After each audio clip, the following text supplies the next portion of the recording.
Well, I hope everyone had an excellent Independence Day, celebrated some time with family, maybe reflected the founding of the country. But we know that some people did not enjoy Independence Day, the 4th of July. They did not appreciate the things that we generally celebrate on said day.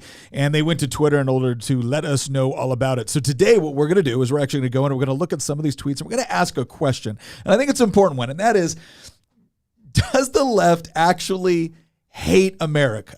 Right? Do they actually hate it? I'm not talking about just have some problems with it here and there, but like just fundamentally despise the United States. We're actually going to try to honestly answer this question. We're not just going to throw out the typical conservative, of course they do, isn't it obvious? No, we're going to actually analyze this a little bit and try to come to a fair conclusion. Plus, we've just got to go over some headlines. I know we don't typically do news cycle stuff around here, but man, the headlines have just been, well, they've been rather epic. And I mean that in the saddest sort of way. So we're going to go over some of those as well. All of that and more coming up on this episode of Making the Argument. Welcome to this episode. Again, we hope you all had a wonderful 4th of July and Independence Day. If you haven't already, go down to the link in the description of this podcast, whether you're on YouTube or Spotify or wherever it might be. Sign up for our community chat with the link right there in our bio. We would love to get to know you there. We've been having a great time with different projects and things of that nature. And a lot of our episode ideas come directly from you all. So please join our community chat. We would love to meet you there. All right, as always, I'm your host, Nick Freitas, member of the Virginia House of Delegates, but other than that, a reasonably good guy. With us today, my beautiful bride, Tina, Queen of the Bees. Hello, everyone. And then we have our political prognosticator and resident historian, Christian Hines. This is going to be fun. Wow, that sounded exciting. I'll tell you what. Have you ever considered doing like club promotion? This will be fun. You should. Did you guys see some of fun. Did you guys fun see some will of now the commence. epic fireworks fails? I saw some videos There that was were a good one. Ooh, I saw a few. I was really rough. I was actually sitting in this spot, playing a video game with Tyler. And I turned off all the lights that way I could watch the fireworks go off, but then it started pouring. So when it stopped raining, I saw him again. Oh, that was good. And then, of course, our producer of producers, we haven't forgotten you, Nicholas Hamilton, the good Hamilton, that one that doesn't like central banking. Right. That's exactly right, Nick. All right, good. Well, I'm happy to hear that. All right. So here's the deal. I think it is perfectly legitimate for people to say, hey, I love my country, but I acknowledge that it's had a difficult past, or I acknowledge that it's gone through difficult times, or I don't like its government, or I don't like the current president, or I don't like the current Congress. Like, I get all of that. Like, all of that makes sense to me. What I don't get is what seems to be a far more, I don't know, it seems to me to be more prevalent on the left. I know we have some people on the left that watch the podcast. Please feel free to provide your insight on this. But it seems to me that there is a much more genuine disdain for the fundamentals of the country. And part of that could be a disagreement about what actually constitutes the fundamentals of the country. For me, the fundamentals of the country, and the reason why I think celebrating Independence Day and the 4th of July is so incredible, is because as I read through the Declaration of Independence, I find some concepts there that when you actually look at it through the historical lens, the times in which these things were written, the times in which these concepts were coming about, they're pretty incredible. They were certainly, no pun intended, revolutionary.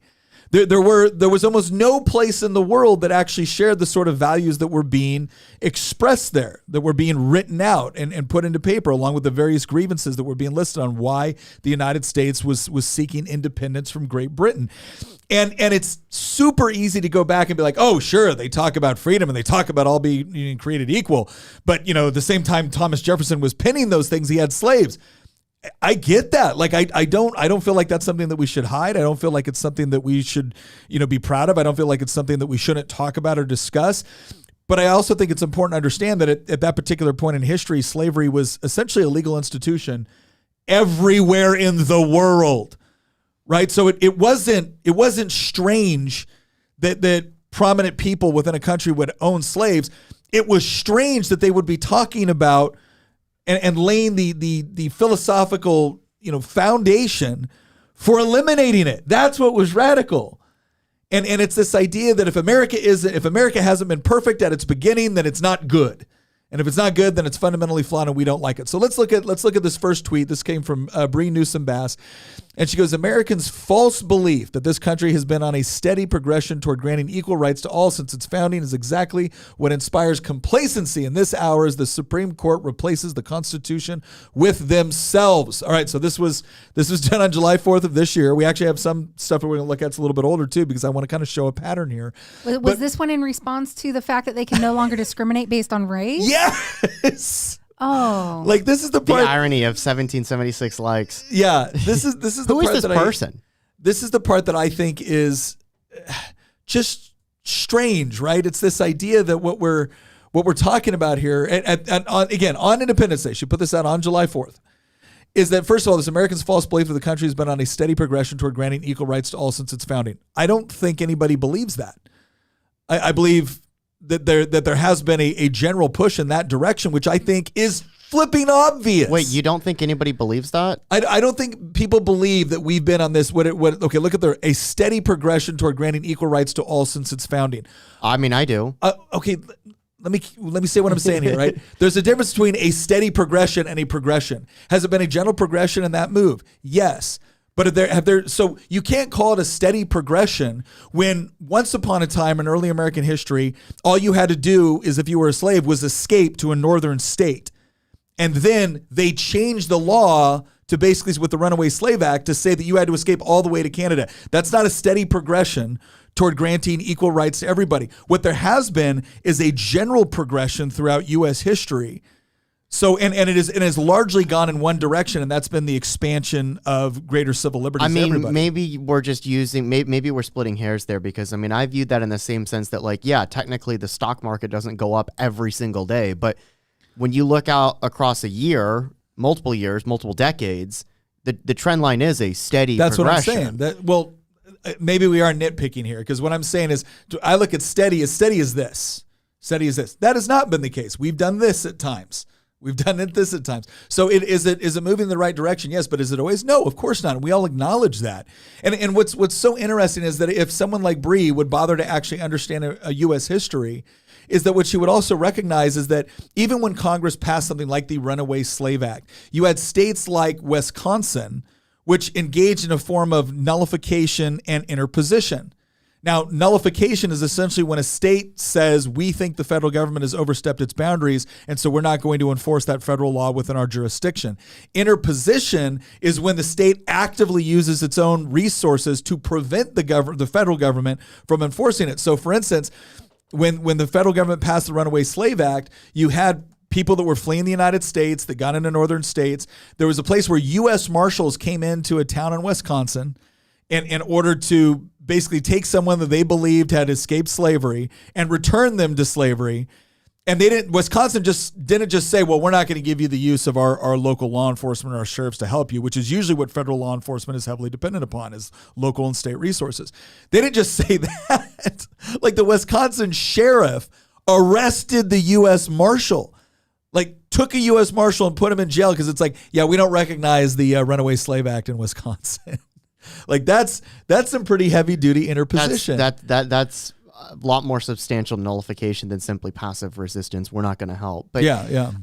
So first off, who is this person? She's an artist, grassroots organizer. Just one of the typical, left wing personalities that just kind of flies off the handle on Twitter. Okay, so I've got that context, and I was just asking because, the second part of their the first part of the sentence I disagree with you on. But we just covered that, so I think that we now understand, that it was a difference of interpreting a specific word. But the second part of this person's tweet, since its founding is exactly why, is exactly what inspires complacency. And this hours, the Supreme Court replaces the Constitution with themselves. What on earth is she talking about? I know what she's talking about, but first off, complacency? No, I've been pretty upset about the university system literally discriminating based on race for quite a long time. There's a reason why I didn't get into certain schools when I applied to them, despite having straight A's in high school. Although in retrospect, I'm actually kind of glad that I didn't get into certain universities, because I was still kind of an idiot when I was 18, and yeah, the university system does a really great job of indoctrinating people. But secondly, I had this exchange with this guy, just this total idiot, like contributor to like Blue Virginia, if that gives you any idea. And he Blue Virginia loves Nick, by the way. Oh yeah, Blue Virginia, huge fan of Nick. If they weren't fans of Nick, they wouldn't run so many articles about him. Yeah. But for those that are listening that are outside of Virginia, Blue Virginia is a ultra left wing. It's exactly how it sounds. Yeah, just rails on Republicans in Virginia for the dumbest reasons, like literally the dumbest reasons. But anyway, I was having this like back and forth with this person about this Supreme Court ruling, and I just started asking him point blank. I'm like, okay, this is a yes or no question. Do you think we should be using race as a factor in determining university admissions? And he kept avoiding the question. And then eventually I cornered him and I made it impossible for him to avoid answering the question. And then he said something like, it sounds like you must be a white supremacist. Yeah. Like these people live in a just a different reality. I feel like that's part of the reason we can't get along and we can't coexist is that like we just live in a completely different universe. And what universe is this accurate? No, it wasn't. And that's the scary part, though. Is I mean, there was a 4th of July tweet by Ilhan Omar, like several years ago, where she said, 4th of July, we need to renew our dedication to protecting constitutional rights. And I'm looking at her going, like, you don't believe that. Like, you can't possibly believe that, because I look at some of the things that you want to do. I look at some of the things you advocate for. And like, this is an example. This whole idea of the Supreme Court is replacing the Constitution with themselves. All right, let's just go ahead and assume real quick that some of this is politically hyperbolic. That's fine. This is Twitter. We expect it. But it's this idea that the great sin that the Supreme Court has done, again, replace the Constitution with themselves. Nothing in this opinion would suggest, like 283-page opinion, would suggest that the Supreme Court had just arbitrarily decided that the Constitution doesn't matter. What matters is their opinion. You want to know what that was? Roe. Go read the Roe. Go read Oberfeld. Even the people that agree with oh yeah, we should have gay marriage in America. If you agree with that, okay, fine. You like that decision. The problem was it was not a good decision. In fact, Justice John Roberts, who I'm not a huge fan of, and Justice John Roberts, who's also an advocate for the legalization of gay marriage. I remember what he said on He went this. so far as to say, like, you can celebrate this as a win. You can celebrate this as something that you think brings greater equality, which you can celebrate it as something that was a good judicial decision, because nowhere in the Constitution does it actually recognize this. And what was actually happening and in fact, this is one of the things that blows my mind, is when they talk about the Constitution, they almost see it as like this concept rather than an actual legal document. And this is why there was such a difference of opinion between people like Justices Stephen Breyer or Kagan or Sotomayor and people like Thomas and Scalia. Scalia was like, look, the Constitution says what it says, and it doesn't say what it doesn't say. And our job as judges is not to read into it what we wish it would say or what we wish it didn't say. And that's the thing. What blows my mind about this is a complete one. Whether you like the results of the decision or not, to suggest that for the Supreme Court to say that constitutionally you are not permitted to discriminate against people based off of race, to say that that's now a bad thing, not only a bad result, but a manifestation of the Supreme Court replacing the Constitution with itself, suggests to me that A, we think very, very differently about the benefits of racial discrimination, right? We all claim to hate it, but some people clearly like it. And then secondly, it also means it doesn't tell me much about your understanding of what the judicial branch is supposed to do with respect to the interpretation of the Constitution. In all fairness, both sides have a tendency to do this sometimes. That's true. Even on our side of the aisle, people do have a tendency to be like, but the Constitution, and then they're like, oh, you shouldn't be allowed to say that. And we're going, wait a minute. Do you like the Constitution or not? Yeah. We have freedom of speech in this country, and even if it's speech you don't like. And so we run into it too. Oh, we do. I know even-handed here, but this is ridiculous. To me, this reminds me of when Roe v. Wade was overturned and people were like, you mean we don't have the right now to, rip apart and murder our babies?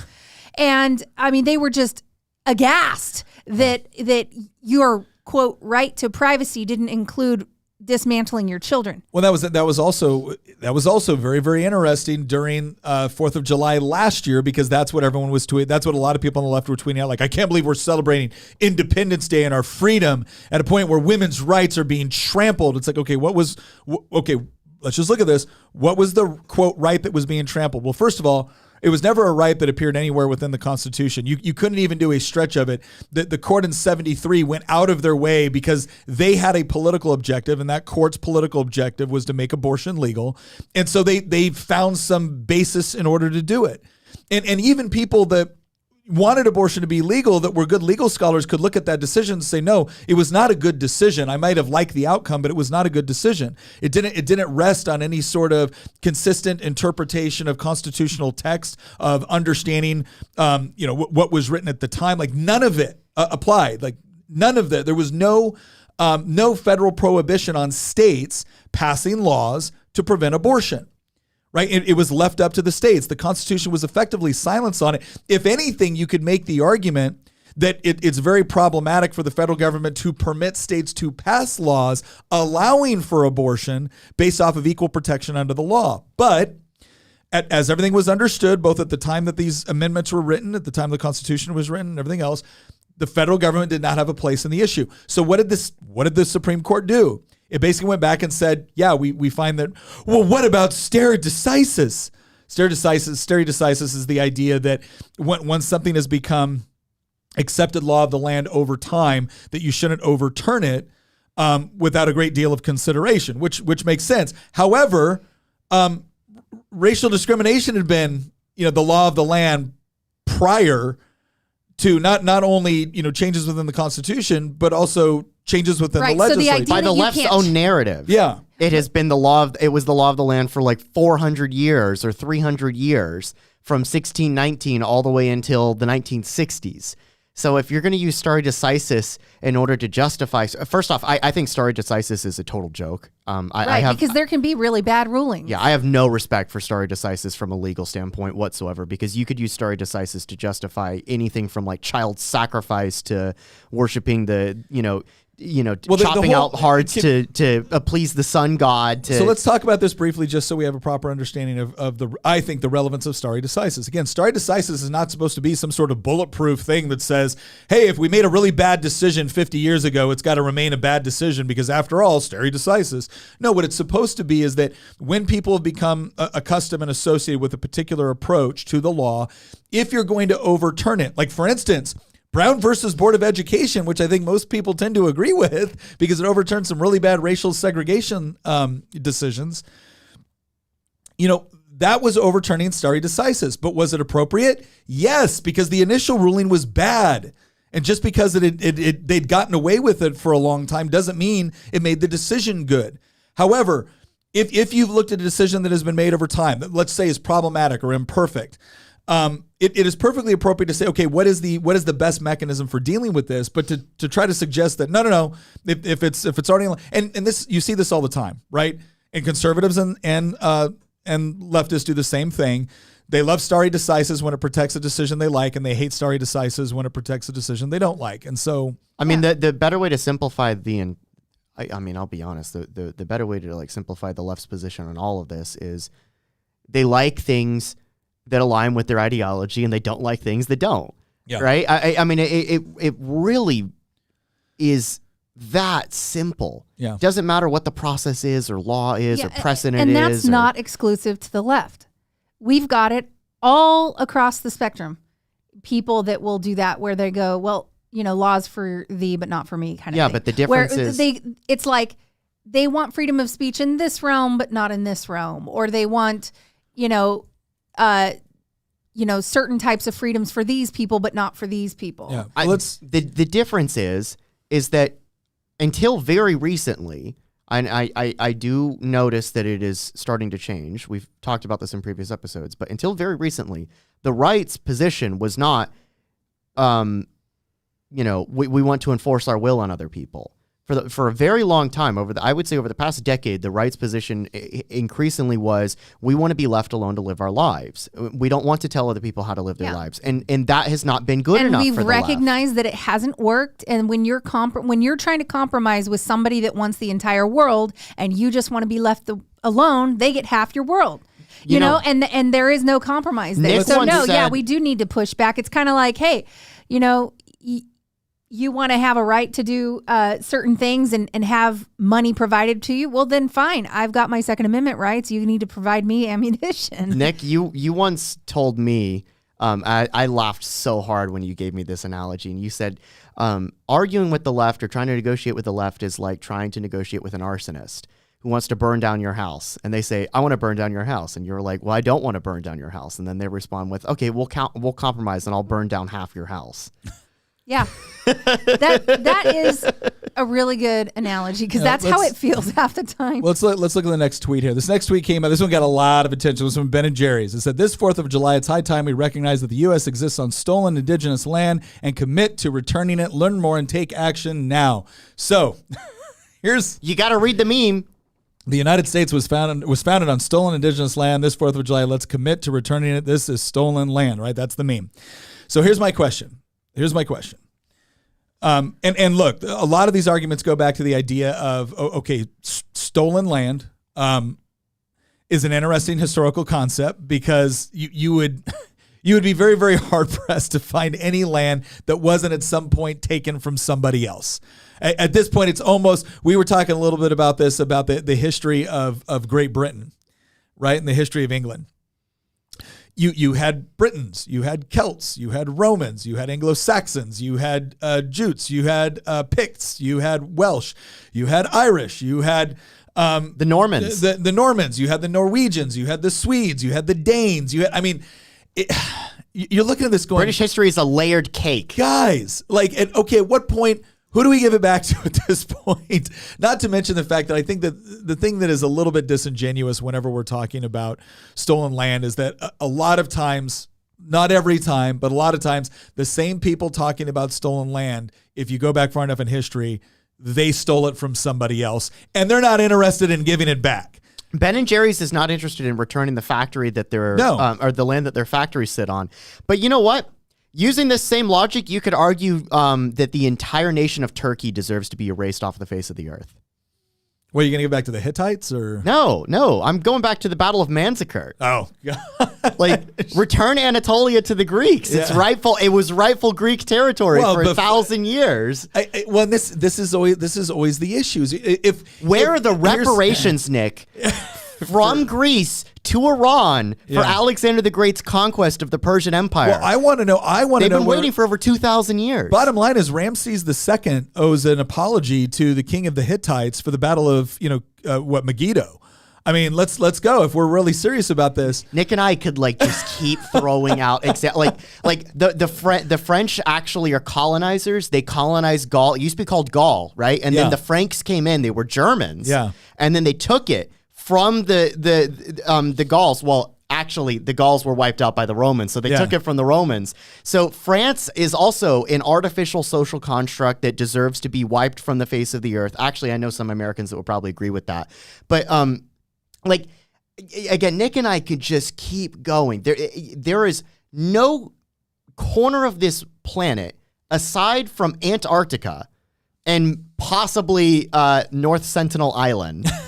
There is no other place on this planet that has not traded hands between different ethnic groups or religious groups or different cultures or just even sometimes the same culture but different states that are divided, not same culture but different nation states. There's no patch of green grass on this planet that hasn't changed hands multiple times, again, between different states, ethnic groups, religions, cultures, languages. That's what history is, and most of history is a tragedy. It's only. I mean, let's face it. There's a couple things. I asked this question because I quote tweeted this, and I said, I don't understand what everyone who believes in quote returning the land is waiting for. Are you only going to return it if everyone agrees? Ben and Jerry could start right now by handing over all the land that they and their businesses took or own or whatever it is. They could do that. So why don't they? Why don't any of them do? Right? And it's the same thing where it's this idea like, well, we're not going to do it until we force all of you bad people to do it first. Like, oh, okay, so you don't want to lead by example in any of this. You don't want to actually set a standard. You don't want to actually demonstrate that this is something that you're so truly dedicated to that you're willing to give it back and then extricate yourself from the property. You're not willing to do any of that. You just want to complain about it on Twitter.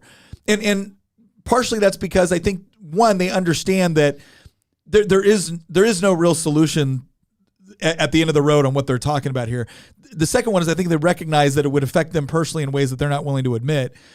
But the other idea with all of this that just kind of blows my mind, and it goes back to the original point, is if you really wanted to try to do this, because the idea with reparations, which we're going to talk about right now, the idea with giving land back and all of this concept that the conquest ethic didn't dictate who controlled what, is a relatively new concept in world history, and it exists primarily as a result of things like just war doctrine within like Christendom. Now, that's not to say that people didn't fight, wars or wars that ostensibly had religious undertones, or wars of conquest or whatnot. But the idea that you actually had to work toward, and it even predates some of the work by like what was it? Not Augustine. I think it was St. Augustine. Origen? But he really articulated just war theory under like a Judeo-Christian value system. But even like the Romans, who loved to go out a conquering, still believe this idea of like casus belli, right? There had to be a reason to do it. But it's only been relatively recent within human history, this idea that you couldn't or shouldn't go out and take things from other people because you had the ability to do so. Yeah, you were more powerful, so you can just go take it. Yeah, that was the conquest ethic. And I was sitting in a college class. When was the last war that was under basically the conquest ethic? Some people would argue Ukraine right now. I mean, it depends on how you want to define the conquest ethic. I would define the conquest ethic as, for most of human history, wars were fought under the legal pretense of, I'm capable of fighting this war, so I'm going to fight this war. Yeah. There was no legal pretense. The idea of international law or justification or casus belli, these are all things that it just simply didn't exist. The Romans internally, because of their own politics, would always try to say that every war was a defensive war. Yeah. Rome never fought an offensive war, but whenever they fought a defensive war, they would always take land and win and salt the earth and make a desert and call it peace, right? Yep. But I think it's important to define like what conquest ethic means, and that's my take on the definition. I would say the basic concept, or the basic concept behind this whole idea of conquest ethic is that if you have superior. If you believe, right, let's word this very, very carefully. If a society believes that they have the superior means and mechanisms to conquer, other areas or regions in order for the glory of their own civilization, because keep in mind, like to Christian's point, let's use Rome as a perfect example of this. When Julius Caesar went and quote conquered Gaul, that started as a request for help from a Gaelic tribe that was allied with Rome against, I think it was the Helvetii, that were basically like 350,000 men, women, and children that were now moving into their area. So they were actually asking for Rome to come up and provide support. And Julius Caesar was more than happy to do that. Lo and behold, now that we've helped you preserve this land, you will do so under Roman authority. So that was the idea, is that they were still looking for some sort of like righteous justification for a lot of the conquests, and that changed over time. Sometimes it was theological in nature. It almost always had something to do with resources or spreading civilization or whatnot. But here's the example I want to use, because this came up in college. So I'm sitting in an English class, and they were talking about Cortez coming to the New World. And it was the idea of Cortez coming in and just brutally decimating the Aztecs and native populations and all of that. And this professor, who was an English teacher, was talking about this as if this idea of conquest and just taking things was unique to the West, or that this version of it was especially unique to the West. And I remember raising my hand. I was like, do you know how the Aztec Empire started? Right, the Aztec Empire didn't start because a bunch of Aztecs were sitting there, peacefully planting corn in Tenochtitlan, and then all of a sudden the Spanish showed up. The Aztecs was a tribe from northern Mexico that came into southern Mexico, originally settled, and actually the first war that kicked off, where the Aztecs got beat pretty badly, was when they were marrying one of their princes to the daughter of one of the chiefs of the tribe that was already there, and when he showed up to see his daughter get married, there was an Aztec priest wearing her skin as clothes because they had ceremoniously executed her. The Aztecs then proceeded through conquest to take over large swaths, and there was something of a confederation. But many of these tribes, there were certain tribes that had a special status within it. Many of these other tribes were used for things like ceremonial flower wars. And these were essentially pitched battles that were fought between the Aztecs and other tribes, where the whole purpose was to capture people so you could sacrifice them to your gods. All right? So when Cortez first went in, Flower War sounds so much nicer than when Cortez was. first went in and took Tenochtitlan, they got kicked out, right? They got expelled. He came back later with something like 20,000 indigenous tribes, or 20,000 indigenous tribesmen and women that fought with Cortez against the Aztecs because they wanted to overthrow the yoke of the Aztecs. Yeah. This idea that the West somehow invented this concept of colonization or conquest ethic, it's just not true. What it is that we're living in an aftermath where, because of the technological and economic advancements that steadily gained throughout the West, they were actually able to ship armies to far greater distances than most of their counterparts, or even they could earlier. Because I guarantee you, nobody in Eastern Europe was talking about Western expansion when the Huns and the Mongols were kicking the living crap out of them. Yeah, a couple things. First off, the Spanish are the good guys in that story. And I'm sorry, the woke left is totally wrong on the whole narrative of your Spanish colonization of the Americas, because the Inca practiced child sacrifice, the Aztecs practiced human sacrifice. So does the left. I'm sorry, but have you ever seen the meme of the Aztecs, doing the whole human sacrifice thing, cutting the hearts out, and then it's like the Spanish are in the corner with their suits of armor and crosses and stuff like that, and then the Aztec person says, "Oh great, here comes the far right." Yeah. No, the Spanish are the good guys in that scenario. Absolutely. Also, this is proof that not all cultures are equal. I'm sorry, but Spanish culture is absolutely morally and technologically fundamentally superior to Aztec culture. Well, easily. Here's the part that we got. This was another argument. Part of the problem the left has is that they reject hierarchy. I don't think they radically egalitarians. I don't think they reject hierarchy. I think they pretend to, but I don't think they actually do, because I think everyone still kind of understands that somebody's got to run the factory. They constructed their own hierarchy built around oppressive power structures, where people that they say are now the oppressed classes should actually have a higher standard of hierarchy over everybody else. This is why the left will lift up idiots like Ben and Jerry's, or people like Cory Bush, who we're going to get to later in this podcast.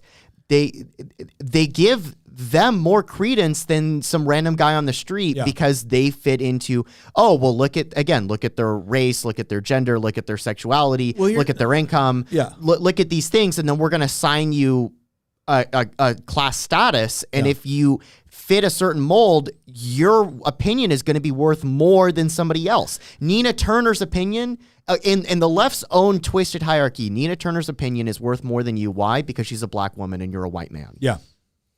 Well, and so that's what I'm saying. Like they absolutely, in fact, I would go so far as to say they religiously impose a hierarchy.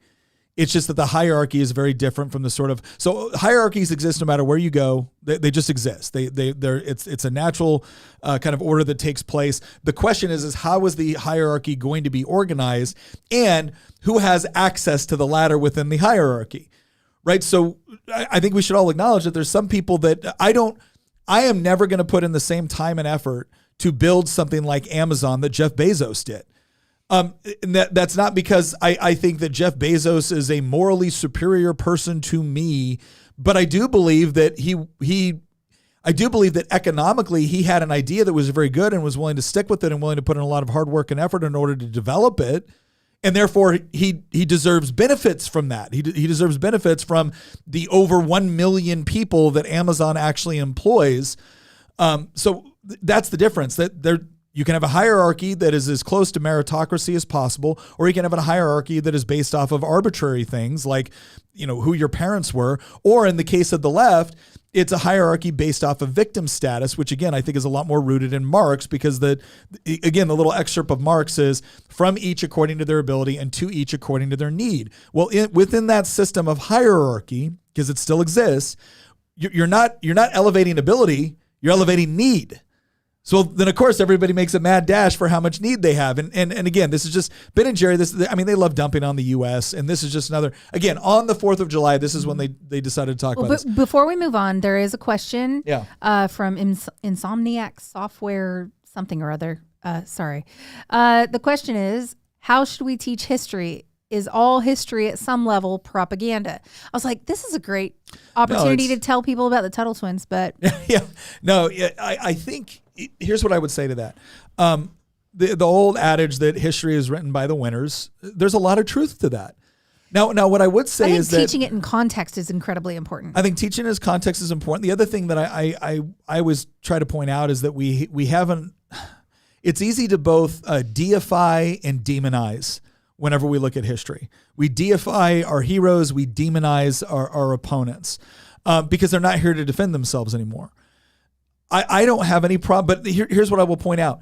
I don't think anybody can argue that America largely, when it comes to economic, military prowess, all of those things, has largely won over the last 150 years. We really started to achieve massive economic and military dominance within the early parts of the 20th century, first half of the 20th century, and we essentially maintained it ever since. So you could argue we've won. Okay, well, we're the winners. Do we only print history that is advantageous to our narrative?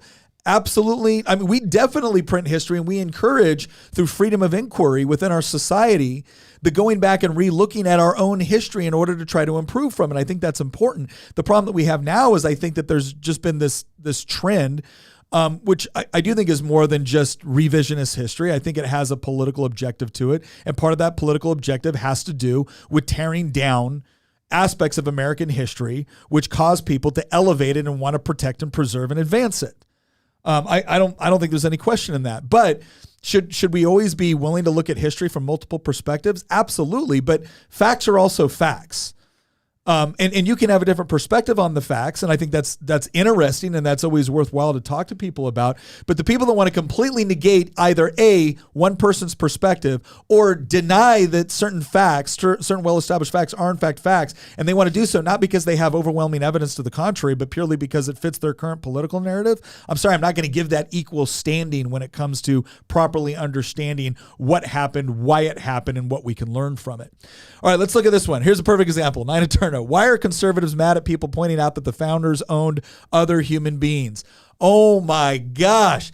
I don't think anybody is so disingenuous. It is. This is so horribly disingenuous. It would be like me showing up to your birthday party and spending the whole time talking about that one real jackass move you made when you were 6. No, actually, it's more like showing up to your birthday party and talking about that one real jackass move your great-great-great-great-grandfather made before you were ever born. True. So let's look at this from this perspective. Why are we? Okay, first of all, we have talked ad nauseum about this.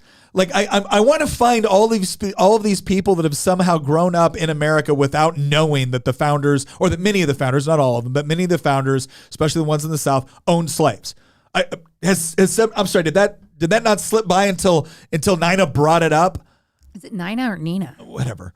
The point is, Nick is I've noticed that Nick has always called her Nina. I don't know. I don't mean to. I don't mean to do it if it's like a. I'm not. Is this like a Nina, California accent, like how you also call it almonds instead of almond? No, we know a lady that is a movie producer named Nina May. Yeah, we do. And so when he sees Nina, he's thinking. So it's not. I'm not trying to do like a little name. Who knows? Thing. Maybe we're both wrong, but it's certainly not an intentional attempt to mispronounce her name. It's either Nina or Nina. Yeah, it's gotta be. But here's the point. The point is that it's this idea idea of, like you said, this is intellectually dishonest. Why are we so mad at people pointing out the founders owned other human beings? Okay, first of all, it wasn't all the founders, so you got that wrong, former professor. Secondly, it's the fact that it's the only thing you seem to want to talk about anymore about the founders. I've got a question The only for her. substantive point about the founders that you seem to want to point out is that some of them owned slaves.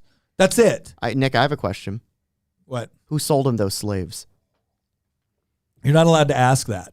Oh, why? You're not allowed to ask that because the narrative is it was just the Portuguese. Apparently what happened was the Portuguese and the British and everybody else came in and just got off the boat and stole a bunch of people. It's not that they showed up to massive slave marketplaces that were already existing on the west coast of Africa, right? We're not allowed to mention that. In fact, who was it? Don Lemon got embarrassed pretty badly when he asked somebody about, it was during the Queen, again, when did he ask about it? The Queen's Jubilee. Queen's Jubilee, this was a good time to ask about reparations for slavery. She goes, you know what, I think we should talk about reparations for slavery. And you know what we should do? We should go all the way back to the very beginning of the supply chain.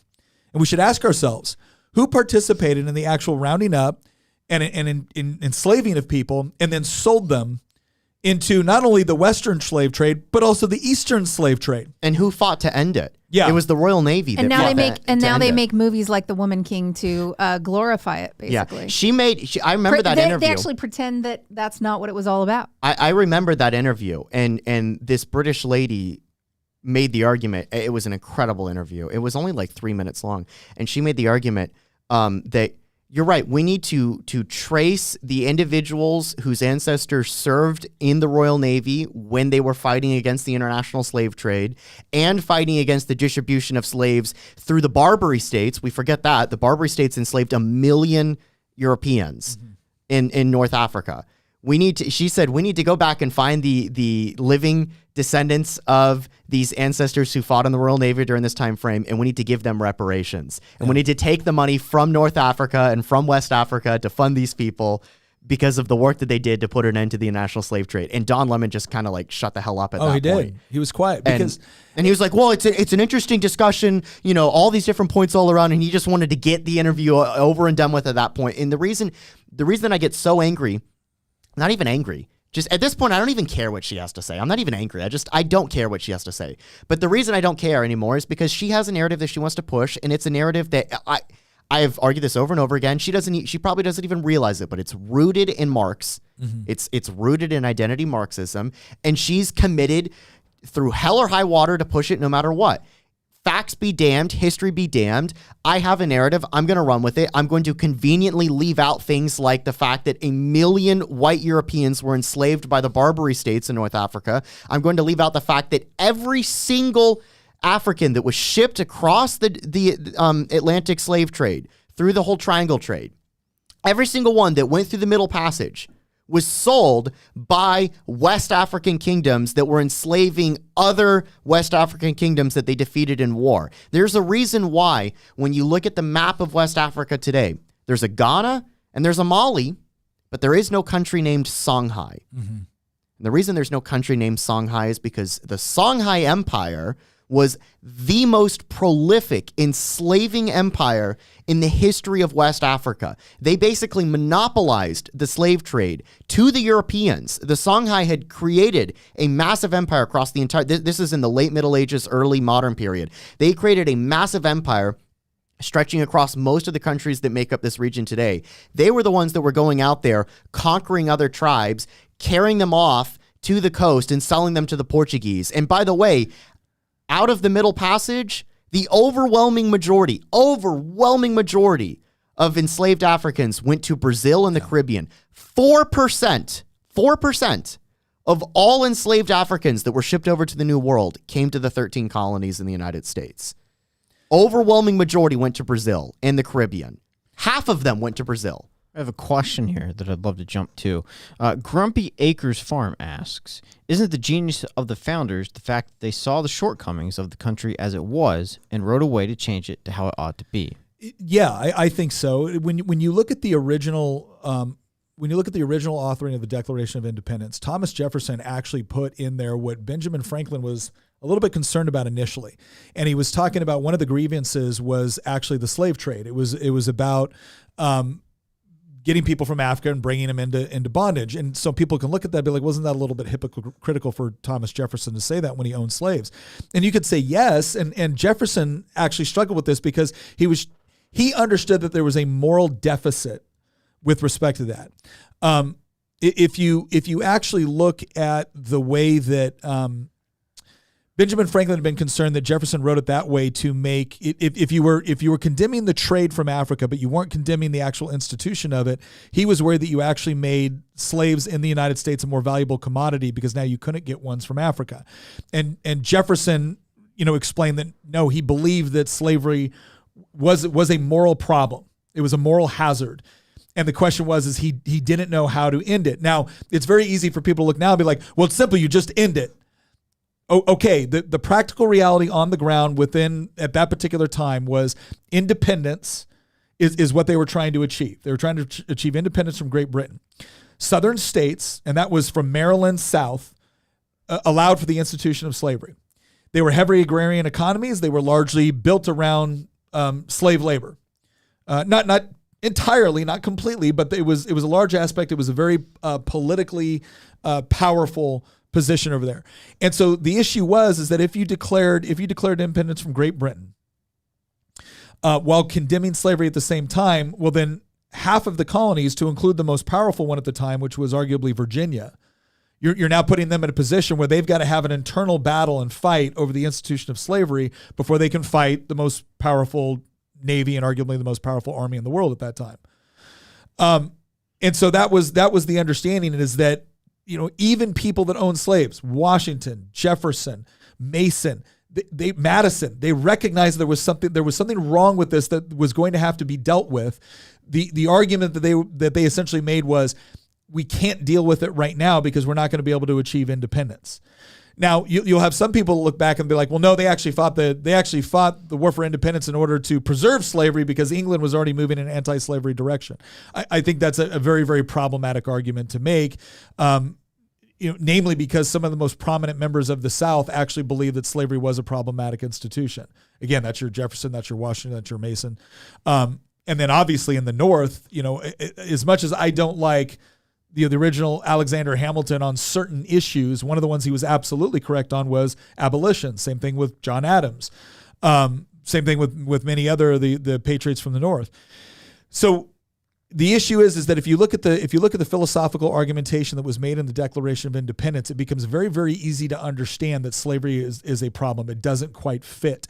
And what's interesting is a lot of people on the left like to bring up Frederick Douglass because I think it was in 1852 or 1853, I can't remember.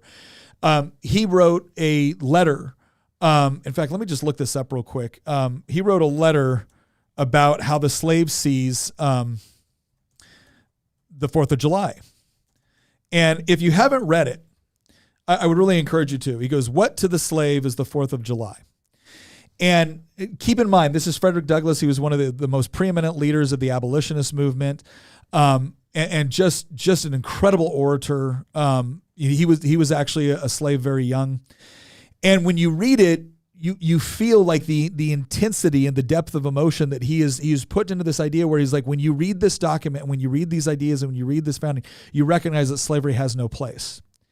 Now, there was other people at that same time who were prominent abolitionists like William Lloyd Garrison. William Lloyd Garrison actually believed that the Constitution had to be completely thrown out because the fact that slavery was allowed in the original Constitution made it a poison pill. And it was Frederick Douglass that actually stood up and said, I think it was at an event over in England, where he said, the Constitution properly understood is a pro-liberty document. So clearly, when you had major members of the abolitionist movement who fundamentally understood, and I believe on some level it was intentional, that they were writing something into the Declaration of Independence, into the Constitution, along with these concepts that meant that slavery was doomed eventually. Not to mention the fact that the way our entire government has been set up with a written constitution. Most people don't understand, like England, the UK does not have a written constitution. Neither did Rome. A written constitution is so powerful and was such an integral part into making sure that the way that we distributed political power among the states and the federal government, within the federal institution, among the executive, the legislative, and the judiciary, This was all critical to making sure that we had a system of government that could grow and adapt as necessary, but that there was a process to do so. Whenever people say the Constitution is a living document, I just want to be like, what the hell do you mean by that? No, it's a legal document. It's a legal document that allows for an amendment process, which again is a wonderful thing. But it's not a living document in the sense that a Supreme Court can just arbitrarily decide it means something it never meant before.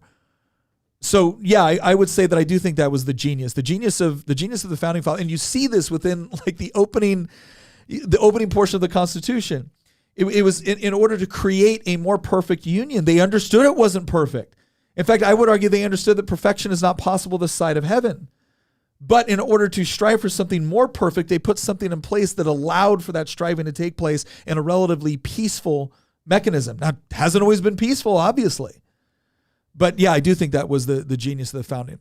All right, let's go to the next tweet here. This one got a lot of attention as well. This one, we'll go over this very quickly. This was actually an article written back, I think, in 2020. And it was, and they were talking about, again, this was an article written from a left-wing perspective on the 4th of July. I don't feel independent from the oppressors of the past. Many Americans of color with ancestors who were disenfranchised from the start said the Independence Day holiday engenders complex feelings. As an American descended from slaves, we weren't into it. Valerie Brown, a 49-year-old black woman from Brooklyn, wrote of her family's feelings about the 4th of July growing up. The hypocrisy of this holiday was not lost on the abolitionist scholar Frederick Douglass, who in 1852 delivered his famous address, "What to the Slave is the 4th of July."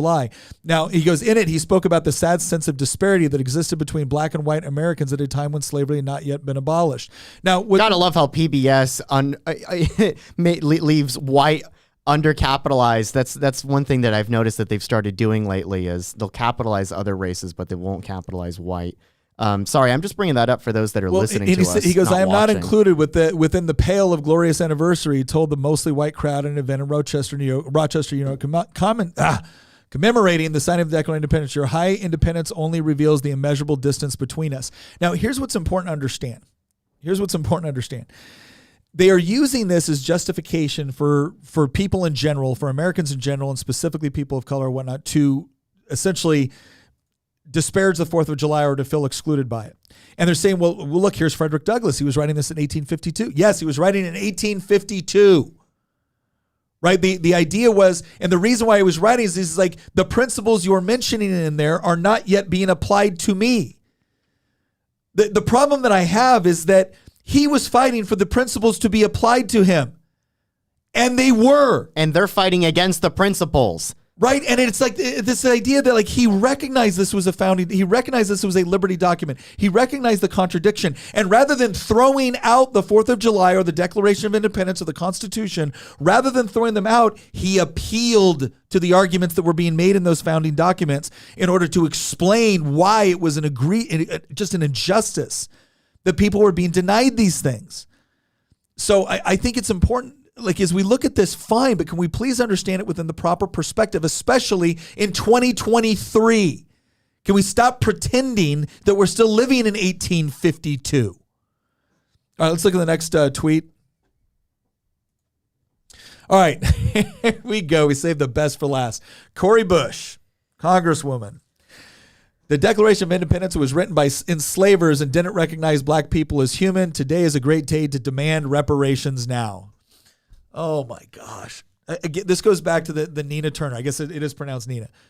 This goes back to the Nina Turner thing. Like, why are people so upset that people are pointing out that the founders owned people? It's like, okay, well, again, first of all, not all of the founders did. Second of all, we have all acknowledged it. We have all acknowledged this was a horrible thing. The United States has gone to incredible lengths to not only correct for it, but in an attempt to make up for it as well. And here's what we're learning. Here's what all Americans are learning. Not just a particular type. Here's what all Americans are learning. It's never going to be good enough because there's so much political power associated with perpetuating it. That's why this is so dangerous, because eventually there's going to be an element of the right that's going to snap, and they're going to realize that what you just said is true, that it'll never be enough. The revolution will never stop. Oh, I saw Nina Turner. I saw Nina Turner when they were talking about reparations. She goes, we keep talking about reparations as if it's an extreme measure. She goes, it's not an extreme measure. It's a good first step to actually making amends for past. First step. It's a good first step. Okay, so Civil War doesn't count, right? Emancipation Proclamation doesn't count. 13th and 14th Amendments to the Constitution doesn't count. 600,000 American dead to end slavery doesn't count. I mean, and fine, don't even count the Confederates if you want. Fine, 327,000, right? Like you can go back and back and back on this. None of it counts. None of it counts. Civil Rights Act doesn't count. None of it counts. And that's what we're starting to recognize. It's never. I would love to ask this question for if she's serious about reparations. Here's what I'd like to ask. The root word in reparations is to repair. So let's say we came up with a reparation system that you would actually approve of. Does that mean, and here's all I want to know. Now, we clearly what we do know is that if we did come up with a system like that, what it would mean is that people who did nothing wrong would have to pay money to people who were not who were never actually enslaved. Right? But the argument goes is that it doesn't matter is because there's a legacy of slavery, and there's a legacy not only of slavery, but of Jim Crow. Let's be fair. Like that goes all the way past slavery, right? All the way into late 20th century. Maybe not Jim Crow as an institution, but a lot of the things that followed from Jim Crow still affected and impacted people. Okay, here's what I want to know. If we actually came up with a reparations solution or plan that you would like, does that mean my children won't have to be told they still owe something? And I already know the answer. The answer is no. Because the answer will always be no, because Cori Bush gets political power and she chooses Independence Day to push it. And this goes back to the fundamental question that we started off this entire episode. Before we get into the kind of the crazy headlines and we lighten it up a little bit, this goes into the question: does the left genuinely hate the United States? Yes. Christian says yes. Tina. Yes. Tina says yes. Hamilton. Yes. Hamilton says yes. All right, I'm going to be the one that I'm going to go ahead and play devil's advocate here. So Partially. for the first time, everybody who's listening, this is the first time in making the argument history that Nick is wrong. No, listen. I'll listen. I'm going to make a distinction. I think leftism as a philosophy hates the United States. I don't think all people who associate with the left hate the United States. I think there's a lot of people that because, and here's what this comes down to. I know a lot of older people who fought overseas, who risked their life, who came home and have tried to do really good work, and a number of that still associate with the Democratic Party, that still associate with what they consider to be liberalism, and would call themselves creatures of the left. And I don't believe they hate this country. I just believe that they have bought into a philosophy which says that we have so much to make up for, and we have so much to repent for, that it's going to take a great deal of focus and time and energy in order to achieve that. I put that person in a very different category than I do someone like Cori Bush, who I absolutely believe despises the United States. And I believe that distinction is important, because I do believe that there's a lot of people that when they look at the Declaration of Independence, they see so many things that they agree with and that they like and they appreciate, but then they see the hypocrisy associated with it, right? And they believe that that has to be mentioned. And I feel like there's this overwhelming sense of guilt for many of them, where they feel like even when it's a day that they're supposed to celebrate, they feel obligated to come out and say, well, okay, but we have to acknowledge this, we have to acknowledge this, we have to acknowledge this. What I think that makes me so mad about is that I feel like we spend a ton of time acknowledging all of the faults, and then when we have a day which is actually supposed to be dedicated towards celebrating the good things, right? You don't get to celebrate everything, but the good things about we're not allowed to. You will not be permitted to. And so I make a distinction. I don't think everybody that associates themselves with the left hates America. I think leftism as a philosophy, though, notice I didn't say liberalism, leftism. I think leftism absolutely hates and despises this country.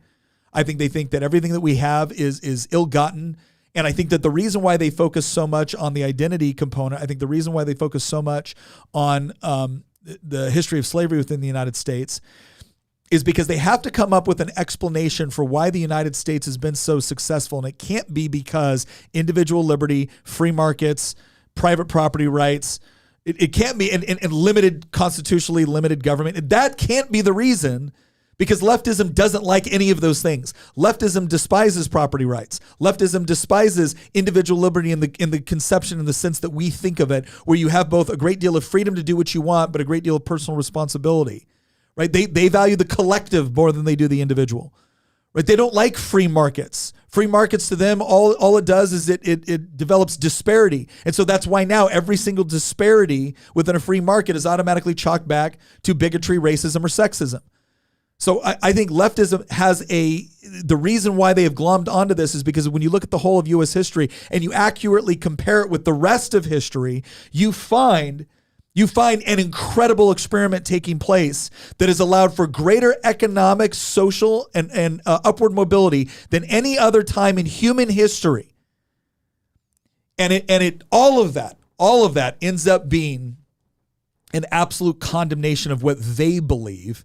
Because if you actually look at the leftist philosophy and you look where it's been tried, what you find is not a whole bunch of people living in a beautiful, wonderful, egalitarian society where they're sharing resources equally and everyone's happy and provided for and has healthcare and educate. That's not what you find.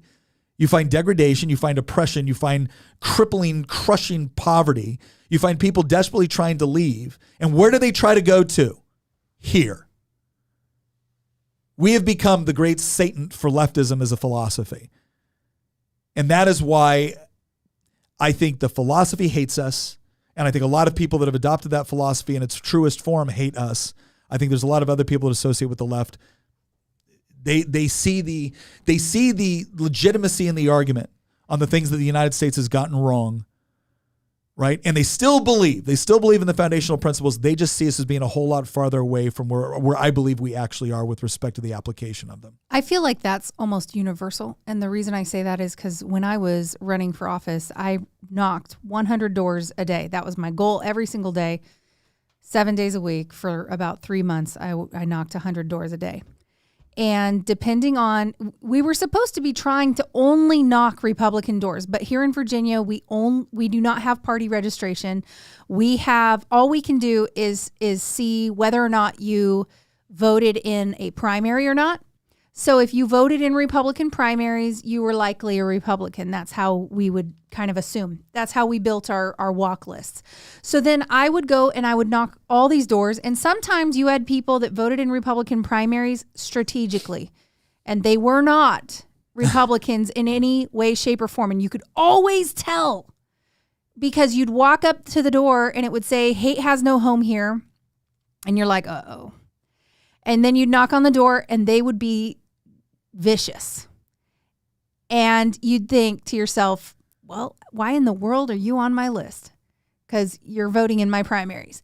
One thing that we realized is if it had American flag out front, you were going to be well received. 90 to 95% chance. Yeah. If there was an American flag out front, chances are Republican, conservative, or even libertarian. There was only, I would say, out of the thousands and thousands of doors that I knocked, maybe a handful had some sort of an American flag and weren't on right of center. So I think, there is no, gratitude toward America or anything like that on that side of the spectrum. And I don't think it's just the leaders. I think it's universal. I think it's become far more universal. The reason I think it's universal is because I've actually seen it. I would on say the ground. 10, 15 years ago, you guys all said yes. I'm being a little bit more nuanced, even though in many respects I largely agree. I try to distinguish the philosophy from individuals because whenever you're talking about like the left, there's a lot of people that associate with that don't associate with this necessarily. Now, I will say I think that's starting to change. Oh, definitely. I think that's starting to change. This is standard left. This used to be considered extreme fringe. You could only find it in certain corners of the internet. Now it's being parroted by members of Congress. This is becoming the standard. It's literally the slogan that corporations that are explicitly on the left, like Ben and Jerry's, are using. Like it's become normalized, and this gets into Nick. I disagree with you because I think that you're drawing a distinction that does not need to be made. And I don't think that you can separate the people who are practicing the ideology from the ideology itself. An ideology does not exist absent of people who believe in it. And I look at what they are saying, and yes, the left hates the United States, absolutely despises the United States, and I have felt that way for probably a decade now. I'm not going to read it, but there was a Facebook post that I discovered that I wrote in 2014 that said many of the same things that we're talking about today about, why does the United States have to bear the world's sins when we're guilty of perpetuating that which existed on every single corner of this planet? Here's something for you. Europeans didn't invent the conquest ethic. Mm-hmm. Europeans didn't invent slavery, but they ended it. And they get no credit for it. And instead, the left's narrative is that they're the root of all evil and that Western civilization itself is the root of all evil. Western civilization is the reason that we are not banging rocks together, slaughtering each other for pieces of land. Western civilization gave us the rule of law. It gave us the concept of the Enlightenment. It gave us the concept of individual rights and liberties. Okay, here's the part where I'm Go ahead and disagree. No, I'm not disagreeing. I'm not disagreeing. When you say the West gave us, the problem that I have with that, it is not that I don't think that when you look at, because I think we have to be more specific. It's not that there was no such thing as the rule of law in other places within the world. That's not true. You did have civilizations. You did have civilizations that through their own experiences, through their own religious institutions and whatnot, were also developing, systems that were not all rooted in slavery and conquest. They were inferior systems. The problem that I have whenever we go back to this term of when we talk about it exclusively from geographical components is it builds into this idea, which is a garbage idea, that culture and race are synonymous terms. You want to make a modern day college class really uncomfortable. We were sitting in a class in college, and they kept this white professor here. I'll say his race, that way nobody thinks. White professor was talking about black culture this, black culture this, black culture this, black culture this. And I raised my hand and I said, I don't think I understand what you're trying to say. Keep in mind, the classroom was a very, very diverse classroom. And he goes, what do you mean? I said, well, what do you mean when you say culture? And he goes, well, what do you think it should mean? I said, okay. I said, Daniel Bell had a definition that I thought was fairly useful. It was culture is society's attempt to come up with a coherent set of answers to the existential questions that we face throughout our lives. Put very, very simply, what it means is the various traditions, the answers, the challenges that all of us face within a community, right, end up being kind of the common sense of that community. They end up being the institutions and the ideas that we kind of rely on in order to interact, in order to answer these basic questions about what am I here for? How do I work with other people? How do I not bump into other people? How do I respect other people? How do I do these things? And these institutions end up becoming our culture. And they're found in music, they're found in dress, they're found in religion, they're found in politics, they're found in economics, they're found in our cooking, they're found in all of these things. And he goes, okay, he goes, then what's your problem? I said, I don't understand what you mean when you say black culture. Now everything got really quiet. And I said, are you telling me that if I talk to a black person in Los Angeles, a black person in Mobile, Alabama, a black person in Johannesburg, a black person in Cairo, a black person in Paris, a black person in Moscow, and I ask them a question, an existential question, they're all going to give me the exact same answer because of the melanin level in their skin? I said, because honestly, that seems like a kind of a racist, stereotypical comment to me. And that's when all of a sudden the class turned on him. Because it was this idea that, no, this is... I'm not arguing that Western culture is based on race. I'm not done. Okay. I'm sorry, this is important. I'm not arguing that people of a particular skin color or a particular race can't actually share those experiences. The bottom line is that I would fully expect people that were growing up in an enslaved community in which they were enslaved based off of their skin color would have shared experiences for which a culture would develop around. That makes perfect sense. My problem is then when we all of a sudden add these geographical descriptions of something as if it belongs to that, and it doesn't. These concepts of individual liberty, these concepts of the laws of logic, these concepts of free market economics. Yes, you can give Adam Smith an incredible amount of credit for the development of modern concepts of capitalism and free market economics. You can do the same thing with the Austrian school. You will also find people in South America and China at different times developing different concepts that were very, very similar, but didn't catch on to the same degree that they did in the West. And the point that I'm trying to make that I think is so critical for all of this discussion is that truth is truth and it belongs to all of us. Nobody gets a racial monopoly on it. They don't get a geographical monopoly on it. The real question is, when a society embraces things that are true and they apply them and they succeed as a result, it is perfectly acceptable to look at that and say, you know what? That culture has made some really good decisions about what is true and what is not, and they have applied them in a way that has made that society more prosperous, more healthy, more free, more open to freedom of inquiry. But one of the biggest problems I think we have right now is that we want to focus exclusively on this idea that it is a geographical manifestation as opposed to a representation of a particular society adopting things that were true and having it be wildly successful for them. And the idea that, no, it can belong to anybody that wants to apply it. It can belong to anybody that wants to apply it.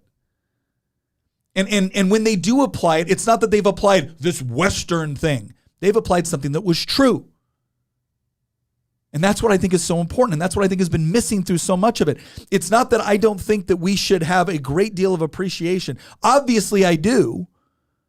Obviously, I love the fact, I love the Declaration of Independence. I love the way it's written, not because it's perfect, but because, my gosh, it was so revolutionary for the time. It was so revolutionary throughout history. But I don't want to embrace the idea that ideas are somehow exclusively associated based off of race or geography. I think ideas are largely true or false. I need to clarify my position then, because I'm not saying that you're doing that, but I feel like that there's a way that somebody could have listened to the last 10 minutes or so and thought, oh, Christian is taking the racist white nationalist approach. No, I know you don't mean that. I know you don't mean that. So I don't mean to imply that. When I say Western civilization gave us these things, I don't think that is an inaccurate term. I understand that everything that Nick said was very compelling, but there are disagreements between us here. Nick does take issue with the phrase Western civilization. I don't. But that is not because I'm associating Western civilization with a particular race or skin color. Back in the Roman era, the Romans would not have viewed the entirety of Europe as being the same race at all. They would have said there's very big differences between the Celts and the Gauls and the Greeks.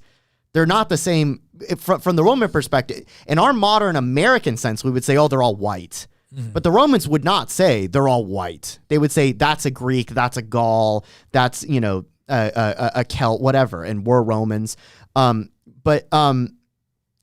So I'm not saying that Western civilization is built around skin color, but I am saying Western civilization is built, and here's where I agree with you, the Western civilization is built around a set of ideas that popped up in a particular area. Why did they pop up in a particular area? We could come up with a million reasons why they popped up in a particular area, but the fact is that they did.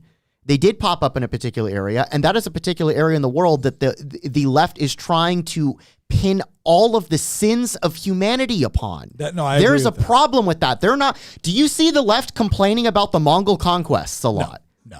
No, they complain about European colonization and slavery from a European perspective, and then they try to build a coalition politically around attacking everything that came out of Europe as being the manifestation of evil. And that is factually incorrect, historically incorrect. It's also racist, and it goes against all of the other ideas that came out of Europe.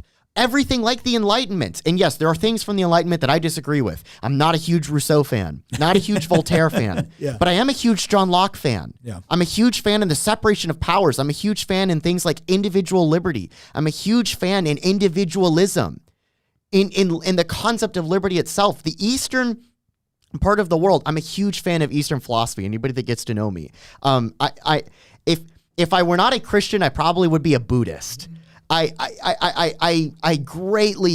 have a tremendous amount of respect for Eastern philosophy and history. I find Chinese and Indian history to be incredibly fascinating. But it wasn't China or India that came up with these concepts that built the United States. That made the United States the freest, most prosperous country on earth. It simply didn't come from China and India. That doesn't mean China and India are worthless. They contributed plenty of things. The Chinese were the inventors of many things that the Europeans then perfected and used to get themselves an advantage over. And it was China's problem that they viewed themselves as the Middle Kingdom. We don't want to get anything from anybody else. Yeah, it was when China became isolationist. And the Europeans wanted to take the best things from the world and perfect it. And they did in many respects. The Chinese fell behind technologically because they didn't. But that doesn't mean that China's worthless, but it does mean that our concepts that we derive the Declaration of Independence from, they didn't come from China. They didn't come from Confucianism. They didn't come from Buddhism. They didn't come from Hinduism. They certainly didn't come from legalism, right? Like, they came from the writings of people in Western Europe, particularly from the United Kingdom, because we obviously derive our historical existence from the British. We were a former British colony, and we get a lot of our legal system from British common law, and we certainly get our political influence from British writers like John Locke. Mm-hmm. Like, those are things worth defending, and I'm not going to allow the left to tear those things down because the Europeans colonized the world. Why? Because they were better at doing what the Mongols tried to do? No, I think that is a totally fair statement. And again, I at no point did I mean to imply that you were suggesting that this was what I don't. I know you, so I know what you believe. I know why you believe it pretty well, right? Pretty well. What I'm always cautious about it is how the things that we say within the context of our understanding of what we believe and why we believe it then gets manipulated by people like Cori Bush, and it's become so prevalent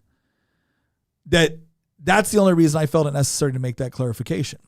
Because, again, I sat there in college classrooms with professors debating and arguing with them about this idea that the West in general was uniquely guilty of everything and responsible for nothing good.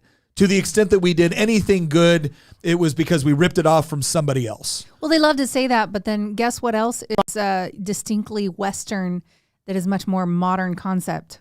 Mm-hmm. I mean,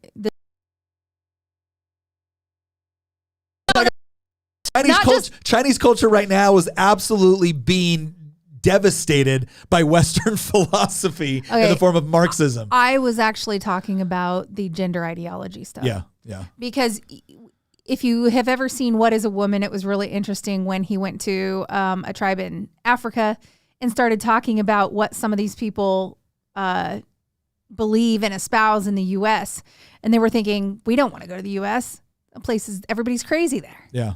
So, it's everything comes full circle, I guess. Well, let's go on to a couple of. That was a good exchange. Yeah. I because everyone likes it when Christian and I mix it up. Hey, so there was a question from before you guys got off on your whole long tangent. Let me find that question. I'm also going to thank Board Boxing for the donation. Thank you very much. Also, I guess he got a gun club in Richmond. Also, a 227 and go Wolfhounds. All right, man. Yeah, no, we let's definitely get in touch. Would love to talk to you about that. And thank you very much for watching and thank you for donating.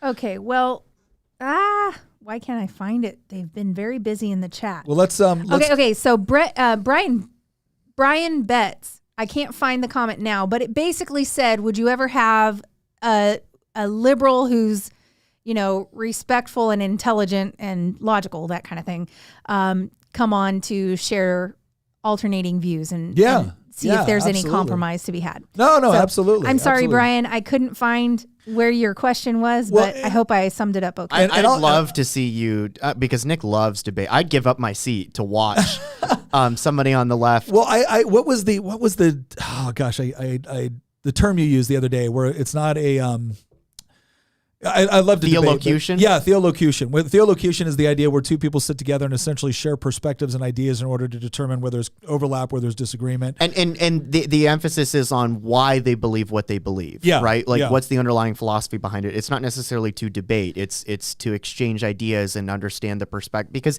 in some ways, think about it. There's one thing that the left does say on this field that I do think has some merit. I just think that they take it in a wrong direction, which is the whole lived experiences. It's not that lived experiences are worthless. It's that empirical data is worth more than lived experiences. But that doesn't mean that lived experiences themselves are worthless. Like, they're obviously lived experiences influence all of our lives. Nick does not have the same lived experience as me, even though we share probably in the neighborhood of 90% of political opinions. We certainly approach things from a different perspective, right? And I do think that it's quite valuable to try to understand, why does somebody believe what they believe? Because, Nick, you said something in today's episode that I think it is worth understanding from the right, that the right sometimes doesn't think about, because people like Cori Bush or Nina Turner, when they say these things, it comes across as needlessly provocative and hateful towards, again, I'm going to say it, Western civilization and everything that the United States inherits from that. And I will say this, though. It is absolutely true. You can't argue otherwise, that somebody that is black living in the United States, they didn't immigrate here from West Africa at any point later in time. And there are actually plenty of them that do. There's plenty of black Americans that do not trace themselves back to slavery. Over in the 1980s from Liberia or something like that.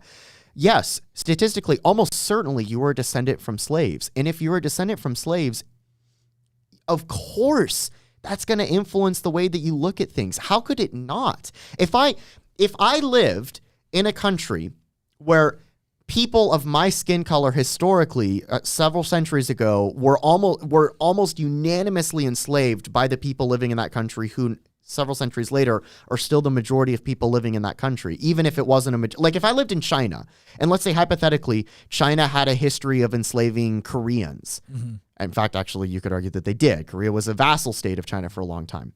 And let's say that I was a Korean living in China in this hypothetical scenario where China had conquered and enslaved all the Koreans, and several centuries later, China had abolished slavery, but I was still a Korean living in China. Of course, that would impact the way that I view Chinese society. How could it not? Mm-hmm. It's totally legitimate for it to do so. And I don't think that anybody who's on the right that actually thinks about this honestly could argue otherwise. How could it not? Yeah. Frederick Douglass is totally right that what to a slave is the 4th of July. It's a legitimate point to make. But what I think the left misses on that is that they want to dwell on that and simply say, and this is why the United States is this evil, racist, bigoted, society that, we demand reparations and we need to tear down all the existing social institutions to basically reform identity Marxism. Obviously, I disagree with all that, but part of the reason that it's such a nefarious sell to people is because it starts from a premise that is arguably inassailable. Yeah. And if the right wants to make the argument, there's the tagline, Hamilton. If the right really wants to make the argument on this, I think that they do need to figure out how do you address that whole point. I think Frederick Douglass actually did do a good job of addressing it. If you actually read the rest of his speech, which they conveniently leave out in a lot of these articles. Well, I think the biggest problem. Gosh, I'm not even sure if we're going to get to headlines today. The biggest problem that I have with. So, like you said, I think what's happening here is that there's legitimate uses for what you just described and there's illegitimate uses for what you just described. So to point back and say, okay, all the way back to the founding, there was a group of people within the United States that didn't have the same rights as everybody else. And oh, by the way, that wasn't just black people who had been enslaved. What about women? Women didn't have the right to vote in the United States and in most states until, 1919? It was the 19th Amendment to the Constitution that actually... It was just in time for the 1920 election. So it was either 1919 or early 1920. It was the 19th Amendment of the Constitution. So it's like, well, how can we be proud? The issue that I go back to on so much of this is, and this is something Thomas Sowell likes to point out and so many other people as well, and that's like, compared to what? Like, can we just for a moment recognize that when you're looking back on history through the lens of what you experience today and what is considered common sense and just well understood today, that the reason why people believe something differently 100 years ago maybe wasn't because everyone was just a stupid, ignorant, horrible moron, and only if they could have been more like you. No, they lived in very different times. They had very different they had lived experiences that were very different. And some of the things that they bought into were bad. And some of the things they bought into were morally bad at a fundamental level that you can point out and say, look, I'm sorry, but at no point in history can I point to this and say there was sufficient justification for this. Right? But by the same token, you can at least try to understand things within context and then also try to understand the mechanisms for progress that were possible.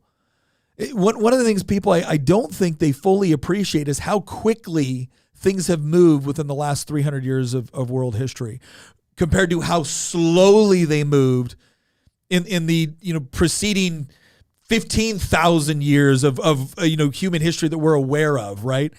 That's the part that they don't get. Like one of the most interesting, timeline fun facts for me is that the Great Pyramids of Giza, right, were older to Caesar than Caesar is to us. Like you think about that for a second. The pyramids were ancient to Caesar. Like we think of that's all we throw it all in the same time frame. Go look at what Roman civilization looked like during the early republic versus what they look like at the fall of the empire. And there's a lot more similarities over that 1,000-year period, or 800-year period or whatnot, than you would find between someone living now and someone living 80 years ago. Forget 800, 80 years ago. Things have moved incredibly quickly, and I think that we do have a lot of people that don't fully appreciate how incredible that is. And then on top of that, you have another group of people, and this is where I put them into two different categories, where you have some group of people that can look at that and say, well, yeah, we know slavery was wrong. We know that disenfranchising women is wrong. We know all these. And so the fact that they were done must mean that the people that were pushing and perpetuating that had some sort of ill intent or were bad people, or they certainly weren't as good as us. And so we should question whether or not we are living in a system that is as optimal as it could be if it was created by these bad people instead of the good people like us. See, that becomes a logical conclusion if you buy into that narrative. The moment you start to put it into some sort of historical context and recognize that, oh, wow, this was very unique. And it was something that happened within certain areas. And when those things did take place, positive things transpired as a result. And they transpired so quickly as a result that we should be appreciative of a system that allowed for that to move so much faster than it was able to move in any other part of the world. But no, we're never agreed to that understanding of history. It has to be that, well, if these deadbeat slave-owning morons could have created, what we have right now, imagine what we could do. If they were just as enlightened as I was. Oh, yeah, if they were just as enlightened as Cory Bush, then we have a much, better. Again, if you buy into that narrative, that is a logical conclusion from the narrative. But the thing I go back to is, okay, let's look at what you actually want to try and hasn't been tried other places and how has it worked. I mean, when Ruth Bader Ginsburg gave an interview, I love how the left just worships her, and I don't get it because I didn't think her judicial opinions. Now, again, I don't claim to be an attorney, but I can read. And when she sat there and said, if I had to redo the United States Constitution, if we were going to draw a new Constitution of the United States, I wouldn't base it off of the one that we drew in the 1780s. I would draw it based off of, South Africa. Now, why did she want that? Well, because South Africa has all kinds of guarantees in there, not just for basically freedom from oppression from your government. It has a bunch of guarantees to housing and healthcare and educational. Great. And so obviously those things are delivered, right? So obviously in South Africa that's working out real Oh wait, they have right they have blackouts in South Africa. Well, and then again they do in California too, so maybe that's it. Well, this is the part where you go back to, it's like, okay, can we assess what actually made these things possible as opposed to looking exclusively at the people that were, because you're always going to find flaws with the people. Look at the ideas a little bit more closely. And this is the part too where, you made this point a while back. I can't wait till all the statues of the current woke ideologues are being torn down by next generation's woke ideologues that now find them to be like horribly bigoted, sexist. You know who Anna Kasparian is, right? Yeah. From the Young Turks.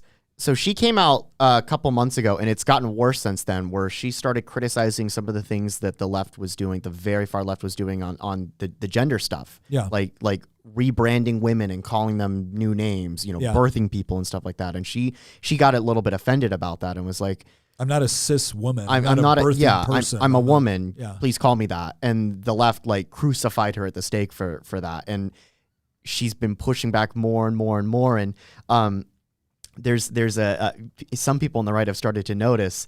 There's this tweet from somebody named Aaron McIntyre who said, he quote tweeted her when she was like, "I'm a woman. Please don't ever refer to me as a person with a uterus, birthing person who menstruates, etc. How do people not realize how degrading this is? You can support the transgender community without doing this." And then he said, "No, you can't. The revolution won't stop just because it reaches something you hold sacred. It will consume what you hold dear, and you will find yourself a newly minted conservative." And then he said, wow. And he's been updating ever since. That was in March, and then he came out in April and did the same thing, and he's like, "Oh, Neocon Stage 2, mugged by reality." Yeah. Which he came out again and complained about the left's treatment of her. And then he came out one more time when she was like, "I've started noticing that the right is more tolerant of people that agree with them that disagree with them 95% of the time than the left tolerates somebody who agrees with them 95% of the time." And he was like, "Oh, now we're on conservative stage 3. The right are more tolerant." And he's like, at this point, Anna's going to be addressing Turning Point USA at a conference. And I think there's some truth to that. Well, I had somebody get frustrated with me because when Anna Kasparian put that out, I said, "Oh, is somebody running into the consequences of their actions and not appreciating it?" And someone was like, "You know what? You don't convince people like that by mocking them when they get something right." I was like, "That's fair. That's fair." By the same token, I think it's important sometimes for people to recognize that, because what she was trying to do was split hairs. She was trying to say, "Oh, you can do all of this without having to do that." And it's like, Anna, have you not been paying attention to your own progressive movement? Remember, the Leviathan only swims left. Are you not? He's going to make that a thing. That's going to be a coffee mug. That's Christian's coffee mug. The problem is, it's like, no, Anna, I appreciate that you've now recognized that this manifestation of what you like is bad. What I need you to understand is that it was inevitable. She wants to see these various things. It's like, no, these are bugs in the system. Like, no, Anna, they're not bugs. They're features. I'm sorry, they're features. And it's not because I believe you readily understand that they're actually features and you're just hiding this from us. I think Anna's someone that honestly believes that you can have all of progressivism without these sort of manifestations. And I'm like, how? How do you honestly believe that? Because you're gonna rely on things like, well, no, I'm gonna use logic and reason and evidence in order to make a good coherent argument. Anna, they've thrown out logic and reason and evidence. They all believe that's part of a systemically patriarchal, white supremacist narrative that is used to keep people of color down. How do you imagine that you're going to be able to use the very thing that the movement you've helped foster has now thrown under the bus in service to their overall ideology, which is the accumulation of political power in order to, again, help the oppressed against the oppressors? And you better be careful what you say there, Anna, because you're getting a little bit close to oppressor So speaking of this, do you want to use this as an opportunity to bring up the Actually, there's first a headline? question, and I need to get the question out, and then we can move on. Okay, we've got to deliver on our promises on this episode. You cannot get off on a tangent. Sorry.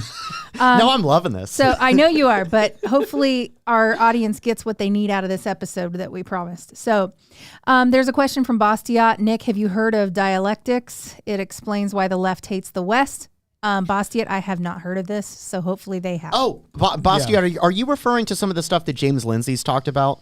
Because if you are, I've sent some of his stuff to Nick, and I really want Nick to watch this one speech that Lindsay gave to the European Parliament, where he broke down a lot of the stuff that we've brought up on this podcast. But that's another point for another potential future episode. But if you're referring to that, the stuff that Lindsay brought up, then I'm aware of it. And if Nick's not aware of it, we'll get him up to speed on it. Don't worry. I'm aware of we'll like get the him spun up. dialectic. He says no close. Okay. I'm aware of like the dialectical method. We're going to have to look that up, Bastian. I'm sorry. So I'm aware of like the dialectical method with you have two people of opposing viewpoints that are essentially coming together to try to find. I don't think that's what he's talking about. I'm wondering if this is more of like the Hobbesian dialectic or. He said Tick History has the best video he's seen on it. Okay. So we'll take a look at that. I'll take a look. So moving on to some of the other things that we promised to look at in this episode. Can we do that?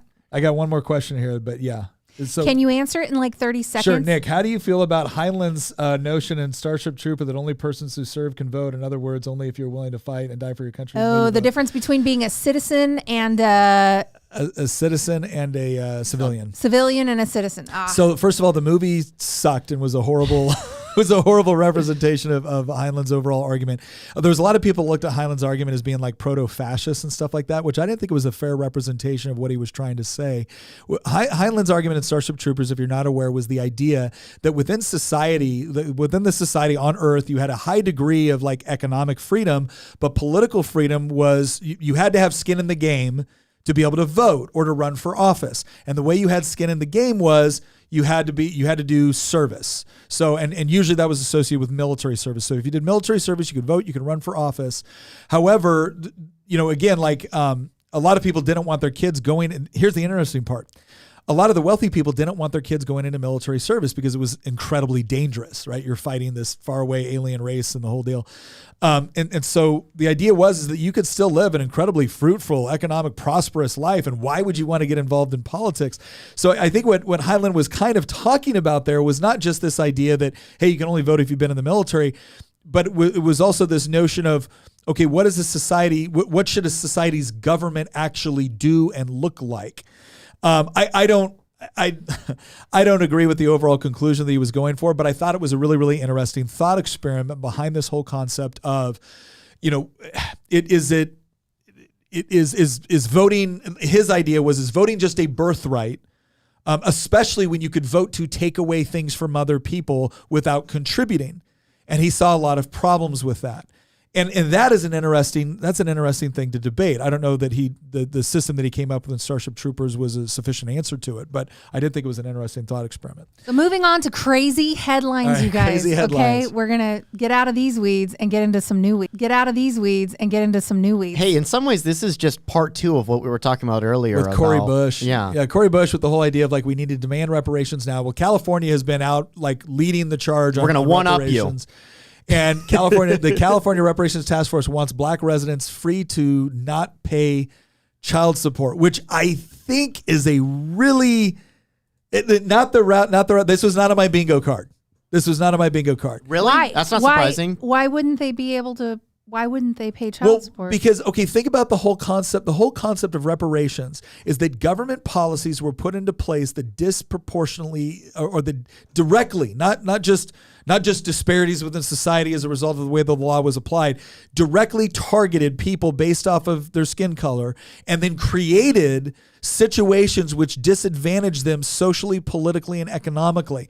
And now we have a situation where, let me get this straight, you create another human being, but then you're not obligated to actually take care of them. Well, then who's going to take care of them? Oh, the same government that you're currently telling needs to pay reparations based off of their, admittedly racist policies directed against you for, hundreds of years within America. Let me tell you the that thought doesn't make process. any sense because,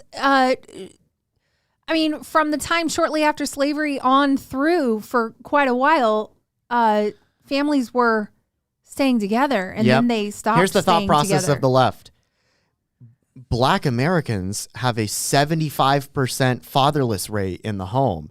And so therefore, forcing child support payments disproportionately impacts Black Americans. So we need to exempt them from child support payments as part of this reparations task force in California, which is just such an backwards line of thinking. It's the bigotry of low expectations. I mean, how about you start with asking the question, how did we get to a point where 75% of Black Americans are born in a single family household?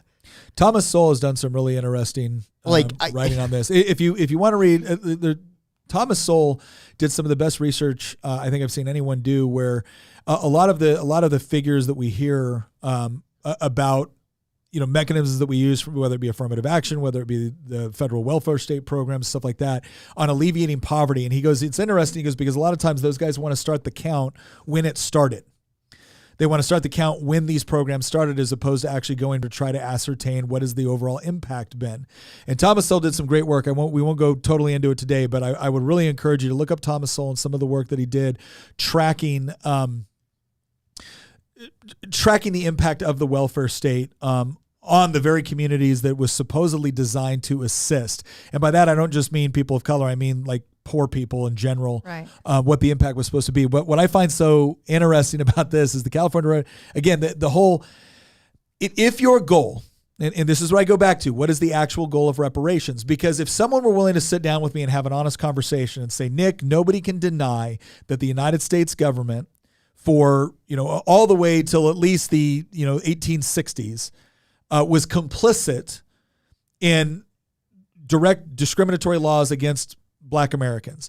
And then even post that, many states were also complicit in laws that were specifically designed, Jim Crow laws, and therefore there needs to be some reparations for that. If you wanted to sit down and actually have a conversation, okay, what would that look like?